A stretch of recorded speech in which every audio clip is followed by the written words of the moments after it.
Un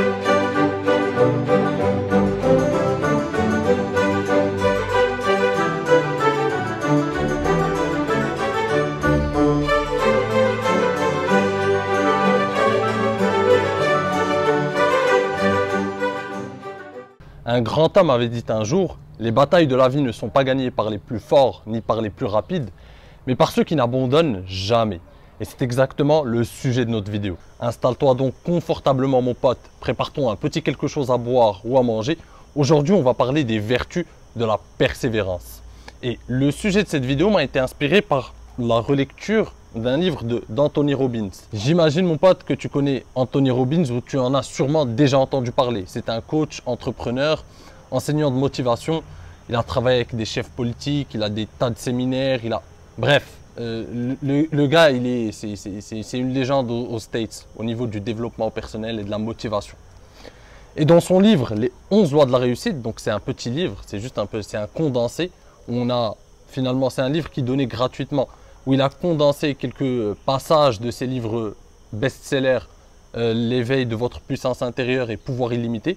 Il a condensé ces quelques passages et il a condensé ça en 11 leçons, 11 lois de la réussite. Et la première leçon traite de persévérance. Si tu es persévérant, si tu mets des efforts et si tu es persévérant, si tu n'es pas prêt à abandonner, tu réussiras coûte que coûte. C'est la leçon qu'il essaie de nous faire passer. Et il nous explique qu'on a, la plupart d'entre nous, on a acquis ce qu'on appelle la résignation acquise. C'est-à-dire qu'au fil de nos échecs, et ça c'est très vrai finalement, au fil de nos échecs, plus on grandit, plus on a du mal à essayer de nouvelles choses, plus on a du mal à tenter de nouvelles choses parce que, en quelque sorte, on a été frustré par les quelques échecs qu'on a. Donc lorsqu'on se lance dans quelque chose, lorsqu'on se lance dans une nouvelle entreprise, dans une nouvelle aventure, dans quelque chose de nouveau, plus on grandit avec l'âge, plus on va essayer de moins en moins. C'est-à-dire que lorsqu'on était enfant, on était, on va dire, têtu. Lorsque tu essayais quelque chose, tu essayais et tu réessayais, mais tu avais une énergie au maximum. Plus tu grandis, plus tu perds cette énergie. C'est-à-dire qu'aujourd'hui, lorsque tu vas essayer par exemple, je ne sais pas, une nouvelle méthode pour prendre de la masse en musculation, ou je ne sais pas, une nouvelle méthode où tu vas lancer ton business, tu vas faire 2, 3, 4, 5 essais. La plupart des gens vont faire ça. Seuls quelques personnes qui ont vraiment une grande résilience vont essayer de faire 1000, 100, 300 essais jusqu'à réussir. Et Anthony Robbins nous explique donc que c'est ça la clé de la réussite. C'est les gens qui arrivent à garder leur enthousiasme échec après échec. C'est d'ailleurs c'est une phrase de Churchill d'ailleurs. C'est la réussite, je crois, c'est d'aller d'échec en échec sans perdre son enthousiasme. À vérifier, je te mettrai la vraie citation au cas où, après le montage. Donc mon pote, c'est ta capacité à vouloir et avoir une volonté démentielle et ne pas abandonner et ne pas perdre ton enthousiasme après le premier, deuxième ou troisième essai qui va faire que tu vas réussir ou non. La plupart des gens abandonnent trop vite. La plupart des gens ne vont pas au bout de leurs essais, ne vont pas au bout de leur aventure, de leur tentative, on va dire. Ils abandonnent trop vite. Mais toi, si tu es capable d'être résilient, de ne pas abandonner, de réessayer jour après jour, malgré les échecs, de ne pas perdre ton enthousiasme, de ne pas tomber dans la dépression après plusieurs échecs. C'est d'ailleurs l'exemple qu'il prend du colonel Sanders. Le colonel Sanders a passé 2 ans de sa vie, à 65 ans, à aller partager sa recette de poulet à des restaurateurs. Et chaque jour, il prenait des refus. Il essuyait des refus chaque jour. Et écoute-moi bien, il a essayé 1009 fois avant de connaître son premier oui. Est-ce que tu imagines combien de personnes sont capables d'essayer 1009 fois? La plupart des gens vont essayer 5, 10, 20, allez, 50 fois pour les plus obstinés et ils vont s'arrêter là. Mais c'est pour ça aujourd'hui, et c'est Anthony Robbins qui nous l'explique, c'est pour ça aujourd'hui qu'on a un seul colonel Sanders. Et c'est pour ça aujourd'hui que son entreprise, qu'il a réussi à créer une entreprise qui fait des millions d'euros de chiffre d'affaires ou des milliards d'euros. C'est ta résilience, c'est ta persévérance qui fait ta réussite, mon pote. N'abandonne jamais, sois prêt à aller d'échec en échec sans perdre ton enthousiasme. Mais c'est plus facile à dire qu'à faire, c'est sûr. Mais tu dois essayer de... C'est pour ça que moi je pense qu'il faut essayer d'aimer le processus. C'est-à-dire que moi, si je prends mon exemple à ma petite échelle, si je me contentais à chaque fois de chercher que les statistiques de mes vidéos, si telle vidéo a bien réussi, eh bien, je serais tout le temps dépendant des feedbacks. Bien sûr, les feedbacks sont importants pour que j'améliore mon contenu, pour que je vois si tel sujet te plaît, tel sujet ne te plaît pas, ce qui t'intéresse vraiment, les points qu'on pourrait travailler ensemble, etc.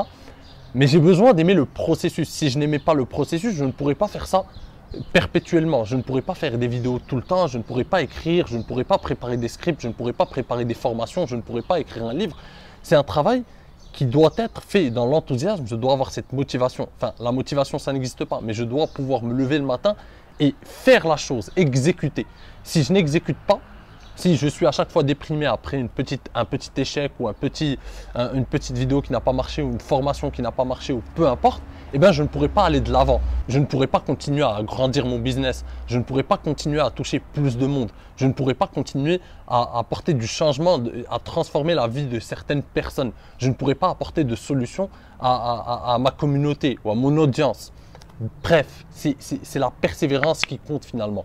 Les gens qui réussissent sont persévérants malgré les échecs. Si tu prends un gars, tous les gens qui ont réussi, si tu prends un gars comme Ronaldo, sa ténacité, le fait qu'il est bon, le fait qu'il reste dans la légende, qu'il reste dans l'histoire, qu'il marque son nom en grand dans l'histoire, c'est parce que chaque jour, que ce soit qu'il ait une défaite, qu'il soit éliminé après par la Belgique là, à l'Euro, il va se lever demain et il va retravailler, il va préparer la saison prochaine et il va jamais perdre son enthousiasme. Il va tout le temps être dans le processus. Donc la meilleure façon finalement, si je devrais résumer et ajouter un point à ce que Anthony Robbins avait dit, finalement il faut tomber amoureux du processus et non des résultats. Si tu tombes amoureux du processus, tu seras inarrêtable. C'est quoi le processus? Ça veut dire que moi j'aime te partager des idées.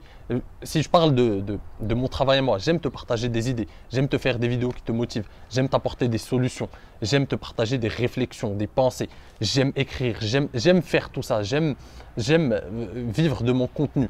Et c'est le fait que je sois amoureux du processus et non des résultats qui a fait que je réussis à vivre de ça finalement.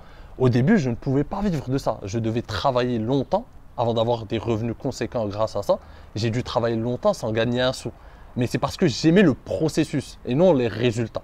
Les résultats viennent au fil de ton… Tant que tu aimes le processus, les résultats viendront un jour. Donc mon pote, j'espère t'avoir éclairé un minimum. J'espère que ce type de contenu t'intéresse, ce type de vidéo t'intéresse, où je vais simplement développer une petite idée, une petite réflexion, une petite pensée issue de la lecture d'un livre ou peu importe. Si tu veux aussi que je te fasse des résumés de chaque chapitre, il n'y a pas de souci, tu n'as qu'à te manifester dans les commentaires et on peut faire ça. Si tu veux des résumés de livres, si tu veux mon opinion sur un livre donné, etc. On peut diversifier les contenus et faire en sorte de faire ce genre de contenu aussi. Donc mon pote, si tu as aimé la vidéo, n'hésite pas à la rétribuer et la récompenser par un like. N'hésite pas à me laisser un petit commentaire pour me dire ce que tu en penses. Et moi, pour ma part, je te dis à la prochaine. En attendant, prends soin de toi et surtout, reste séduisant. Ciao!